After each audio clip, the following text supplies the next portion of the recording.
Hello everyone, and welcome to week 2 of Law, Crime, and Punishment. This week we'll start our journey into the U.S. criminal justice system with a trip to Cleveland, Ohio. But before we travel to Cleveland, we begin with our first theoretical text of the course, The Practice of Law as Confidence Game, written by Abraham Bloomberg in 1967. But first, I want to start with a few words on how to approach a text such as Bloomberg's. It is not an easy text, and it will require focus and concentration in order to fully understand it. Read the text slowly and carefully. If you don't understand a sentence or a word, read it again. Take your time. When you read the text, especially the first few pages, search the text for questions, specifically for the main research question that the text will later address. Later on, keeping that research question in mind, start searching for the answers, the key arguments that the author is making in his text. For instance, in page 18, after a short introduction in which the author discusses landmark Supreme Court cases from the early 1960s, the author reveals his main research question. The fundamental question, he writes, remains to be answered. Does the Supreme Court's conception of the role of counsel in a criminal case square with social reality? In other words, Bloomberg tells us right off the gate, the Supreme Court has a certain conception of the role of counsel in criminal cases.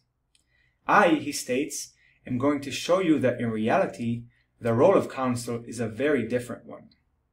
In other words, he states, the Supreme Court has got it all wrong. Another thing to pay attention to in the text is the title and subtitles.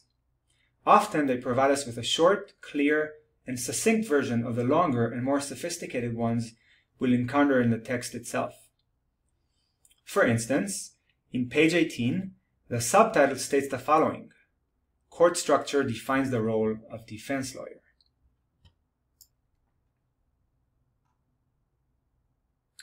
This is a classic sociological argument which reflects the core tenets of the sociological perspective discussed in last week's presentation. First, sociology provides us with a unique perspective on social reality. What we think we know, or what is commonsensical, in reality is often very different, strange, surprising. Sociology challenges the very core of what we think we know about the social world. It is, in short, an alternative to our commonsensical understanding of society. Second, sociology is always centered on the tensions between structure and agency. Structure, that is, the social forces and dynamics within which we, the individual actors, operate. Agency, that is, our freedom as individuals to operate according to our own values, needs, and desires. And the argument is that while we do all have some independence and some power to decide for ourselves, it is always a limited power.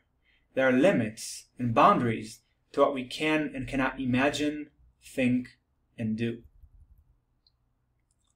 In this case, as stated in the quoted subtitle, Bloomberg is arguing that the role of the defense lawyer is organized and defined first and foremost by the structure of the court community within which he or she is positioned and operates. From Bloomberg, we move on to Cleveland in this fascinating first episode of Season 3 of Serial, the most popular podcast of all time. But in the first 2 seasons of this podcast, the focus was on extreme, riveting, single cases, for instance, a murder case in Baltimore in Season 1. In Season 3, the goal is to understand how the criminal justice system works as a whole. To do so, as explained by Sarah Kanan at the beginning of the pod, ordinary cases are where we need to look. And what could be more ordinary, more middle of the road, more average than Cleveland? When listening to this episode, keep in mind the arguments made by Bloomberg in this text we just discussed. It is almost as if the episode was created to provide us with a real-life, contemporary example of the arguments made by Bloomberg over 50 years ago. Most importantly, focus on the tensions between structure and agency. Structure, in this case,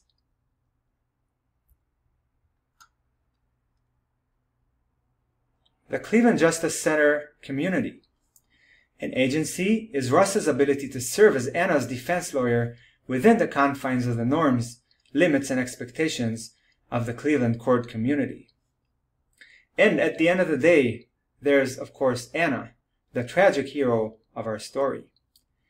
How do the tensions between structure and agency affect Anna's life and Anna's future? Finally, and this relates to question 8 on your reading journal, I want us to go beyond just the criminal justice system and think of other examples from our very own lives where concomitant obligations are exerted on people in various roles and positions within various institutions.